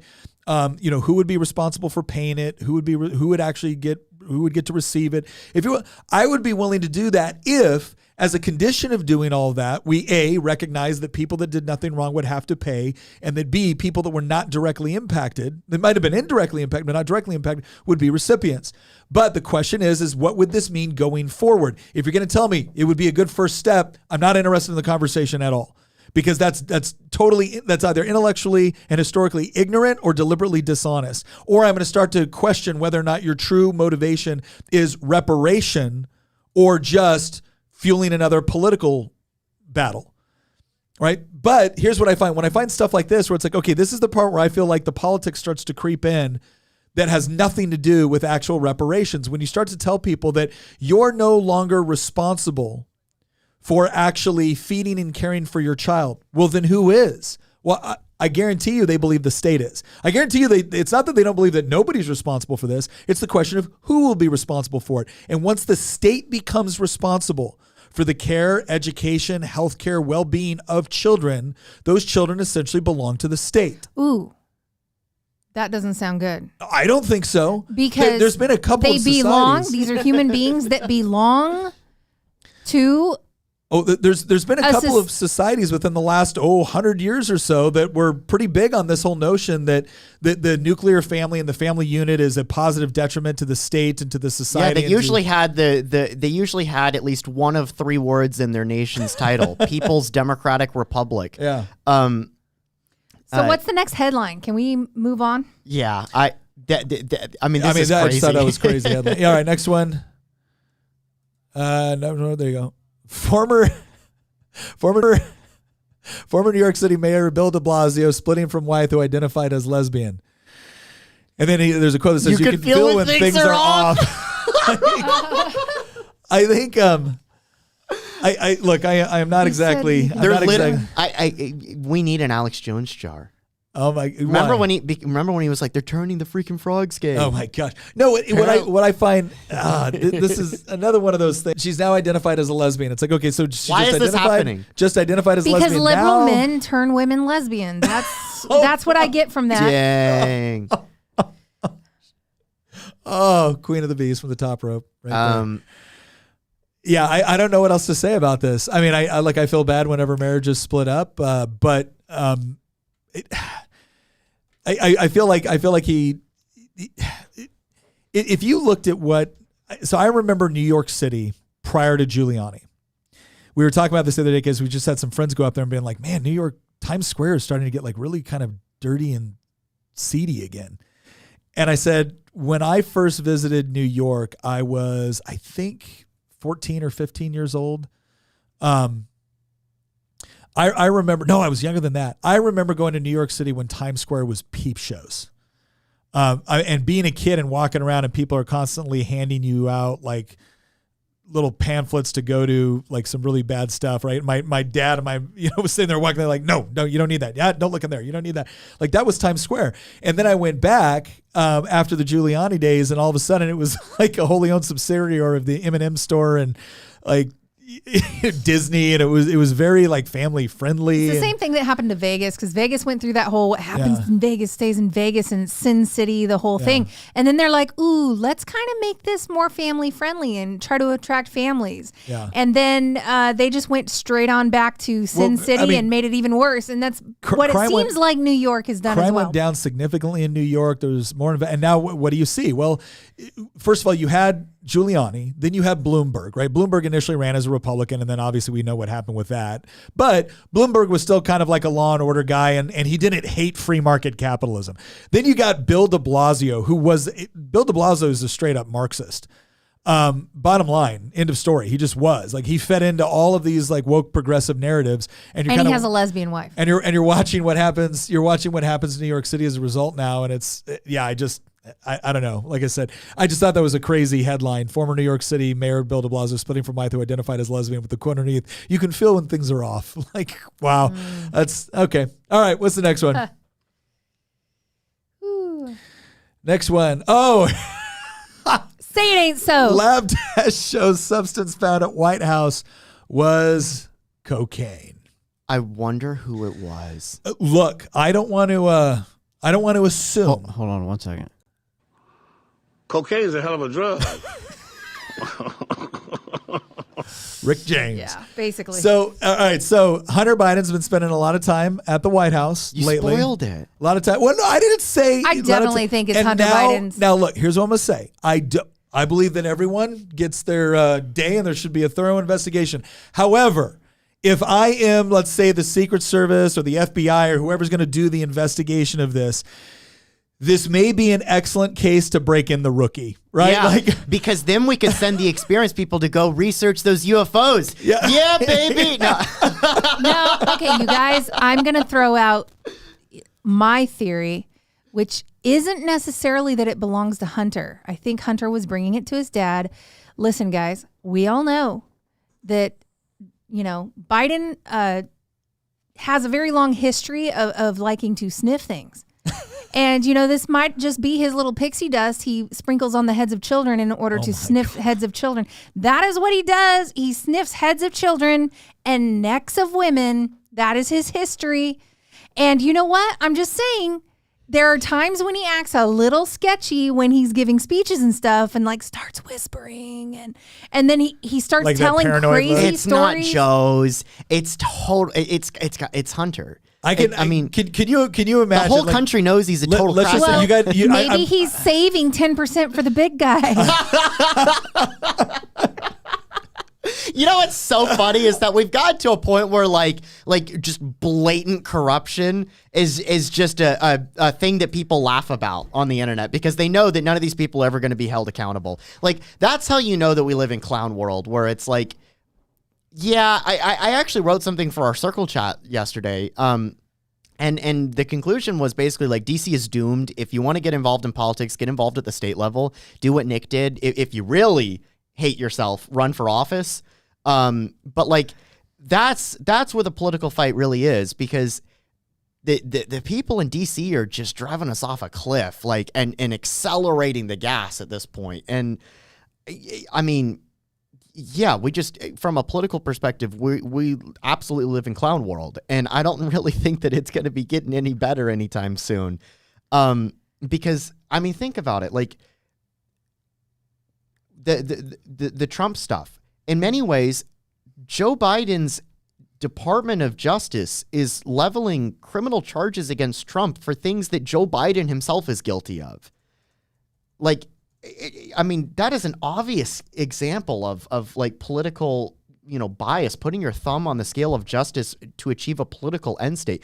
At the same time that like all this stuff has just come out of the open. You had these like whistleblowers at the FBI that were like, yeah, we were basically like told not to go after anything related to Hunter. Like it was obvious that the Department of Justice has been protecting this guy. And then you also had the same stuff that came out with the Ukraine stuff. You had some more stuff that came out with millions of dollars that like Chinese communists were giving the Biden family. Like, I mean, just extreme corruption all over the place. Just story after story after story. And people don't care. Yeah. Like, we almost never talk about it on this podcast. And the reason why is because, like, oh, it's just another day in Washington, D.C. It's a random Tuesday. Oh, it's a story about political corruption in the White House. Like, it's just it's a Thursday. It must be a slow news cycle. Like, now, is there anything on? Are we listing anything about President Biden not recognizing his 7th grandchild? Oh yeah, we have. I don't think we have a headline for that one, but Well, that ended up being an issue. Yeah, they were talking about what a great family man he is, but he instructed the White. I think he instructed his White House staff and his media staff to be very, very careful about how many grandchildren they say he has. That's because this is the type of family this would be, is to quietly give money to the woman, pay her off in order to have the child aborted. I'm quite sure that's what he thinks should have happened to this child. And since it didn't happen, he's going to pretend the child doesn't exist because they weren't able to hush money her out. And that's my assumption, is that he wishes his granddaughter had been killed rather than acknowledge her existence. So that's what this type of family does. That's what I think they're all about. And so there we go. Yeah. Well, that doesn't leave much to the imagination. All right. So, but we can all agree, Secret Service, FBI, whoever ends up launching the full-scale investigation for this, I don't think you have to put your top people on this one. You should probably keep them on the Epstein list. We'd really like them on the Epstein list. When it comes to figuring out which person brought cocaine into the White House, you're probably not going to need one of those like rooms with like the pictures all over the wall and the yarn going back to. I don't think you're going to need that. So go find the rookie that needs what we used to call in the military a confidence target, right? Really easy first win out of the gate. And I'm not saying Hunter did it, but that's probably where I'd start my investigation. All right, next headline. He probably did. Next headline. Oh, here we go. The CDC gives guidance for trans people chest feeding kids. And are accused of failing to consider possible health risks. Gee, I wonder what the health risks associated with using chemicals, right? Using various drugs to get men to lactate that are not really supposed to lactate, and certainly not supposed to lactate for the purposes of feeding children. But this, ladies and gentlemen, this was for biological males. Ladies and gentlemen. This comes from the CDC. How dare, I'm worried. Are we going to get banned by YouTube for pointing out that maybe this is some CDC guidance you shouldn't follow? Why don't you just trust the experts? I just can't believe the CDC put out this guidance without ever considering the health risk to these children. It's like these kids are some kind of accessory to be bought and sold by the left. Well, okay, Tina, before you make some crazy accusations, can you come up with about the left buying and selling people? No, can you come up with one example of the CDC ever not possibly considering the health risk before giving advice on something? I mean, like in the last 3 or 4 years, can you come up with one example? Yeah, crickets. Yeah, because they are to be trusted at all costs. And I cannot believe, because of the stellar record the CDC has had, especially over the last 4 years or so, I cannot believe that you would have any questions as to taking their advice, completely confident that the experts working in that esteemed organization would have nothing but your health in mind. I mean, never once has the CDC, to my knowledge, ever been influenced by politics or perhaps ideologies which have nothing to do or no bearing in science. I would like to see a study on these kids about their mental health and different health aspects, on what happens when you rent a uterus for the purpose of a couple of dudes having a kid, and then they do some kind of hormone therapy in order to lactate and force a child to drink its chest juice. Oh my gosh. Oh. I mean, you know what this reminds me of? This, like, do you know that scene in Star Wars, like the latest, where it's like that blue milk stuff? Yes. This is what I imagine. Oh my God.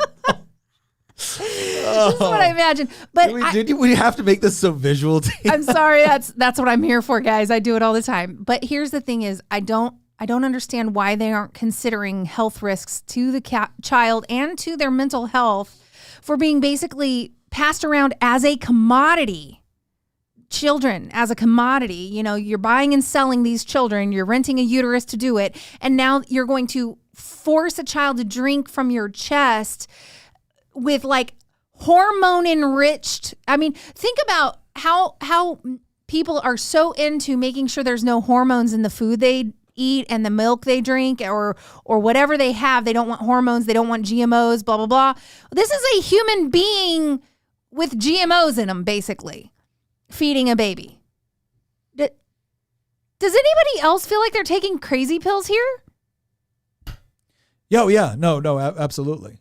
Because again, what this goes back to is, and the reason I think I'm taking crazy pills is because of what you're saying, Queen of the Bees, that you would once again challenge the CDC as if they're not the subject matter experts on this sort of thing. And the fact that you think it's more important to take into consideration the health and well-being of an infant, which is completely dependent on other people, and put that sort of dependency over the feelings of a dude that wants to try to take hormones in order to breastfeed their child. Chest feed their child. Yeah, well, you know, in addition I mean, clearly your priorities are way off, that you would put all the emphasis on the actual nurturing care and well-being of the completely dependent infant over the feelings of the fully grown adult dealing with gender dysphoria. Right, like the fact that you would prioritize the child over the grown adult is just, you know what, that just shows how far we have yet to go. This is why the left can't celebrate the 4th of July, Tina. Listen, you know, of you. We're supposed to call it chest feeding. We're supposed to call it a bonus hole.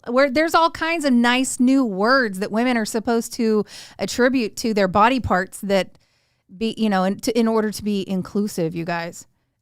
This is just disgusting. But Brian Betts wants to know what's actually in the guidelines, the CDC guidelines. As far as for health of the child, there's nothing there. That's why they're under fire. There is nothing there for the health of the child to, you know, as far as nourishment and nutrition goes. But here you go. You have to click on the link. I'm getting major ick factor right now. Oh yeah, well it's hard. Whenever you start talking about chest feeding, it's pretty much hard to do that. Even that phrase.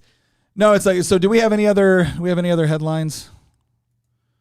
No, that was just we meant to use that Cocaine is a hell of a drug. That ain't a headline. Cocaine is a hell of a drug.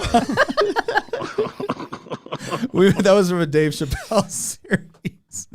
Anyways, all right, I think we've gone through all of our crazy headlines. So yeah, if you were attempting to buy cocaine at the White House or learn more about chest feeding, all of our government institutions were really pulling for you over the last several days. So listen, I think we're gonna go ahead and wrap it up right here. Here's what I want to kind of the main takeaway from everything we talked about today. Again, I think we had a pretty robust conversation with respect to answering that first question, and that is, does the left hate America? And I'm going to go ahead and stick with what I said earlier. I think there's a lot of people that associate themselves with the left that don't fall into what we generally refer to on this podcast as leftism. And I know people claim to not like isms, but they exist for a reason. And leftism is not the liberalism that we sometimes associate with kind of an older Democratic Party. It's not one that we associate with, straight up Marxism or what has become the woke version of progressivism. But more and more what I'm seeing with respect to who the left chooses to elect, and this is an important part that goes back to Christian's point. Christian takes a little bit more of a hardline view on this one, and I think he has good justification. Essentially goes to this: if this isn't what people on the left believe, then why do they keep electing it? And why is it that every time we hear things like nobody wants to blank, and the moment you show that no, somebody does want to do that, and oh, in fact, they are doing it, and oh, in fact, they're celebrating it, the response is never, oh my gosh, I didn't realize that. That's going too far. No, the response always seems to be then to attack the person that brought up the very thing they claimed wasn't happening.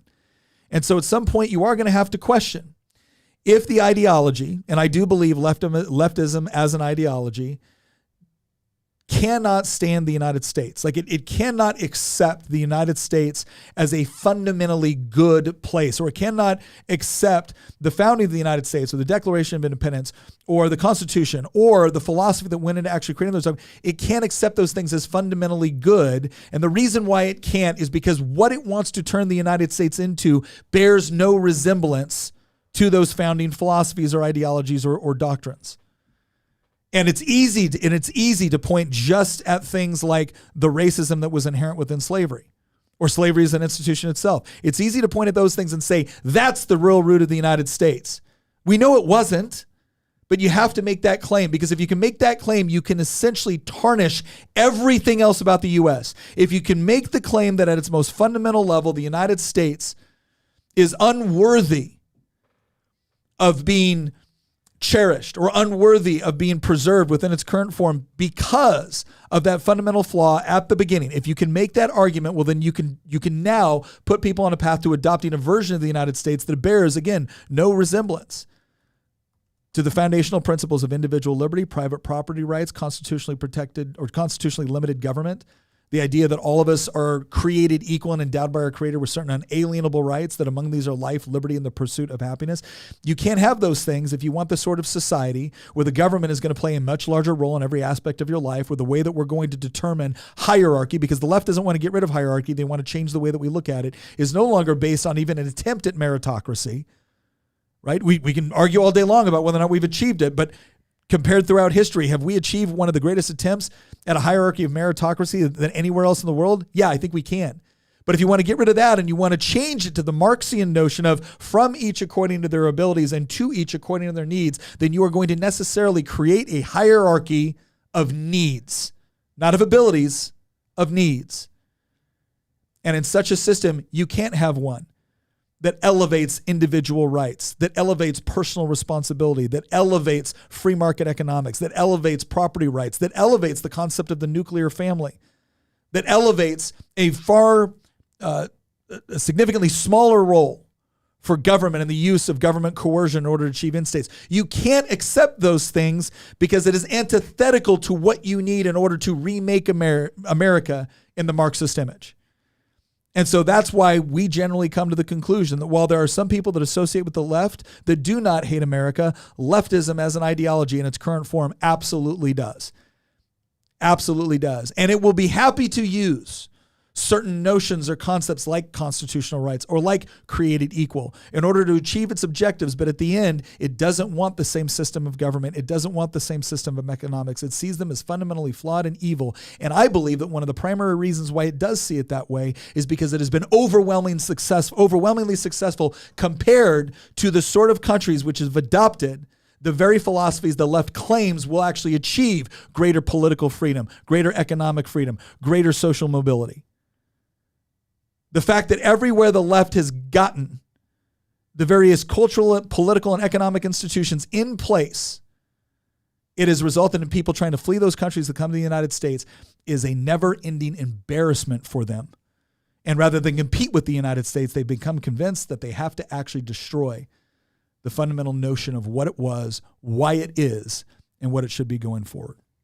All right, thank you very much for joining us on this episode. Please consider going over and joining on to Circle. Again, a lot of the episodes that we choose, a lot of the ideas that we get come from the people that contribute within that group, and we thank them very much for doing so. Thank you for watching, commenting, and thank you for donating, and we will see you next episode.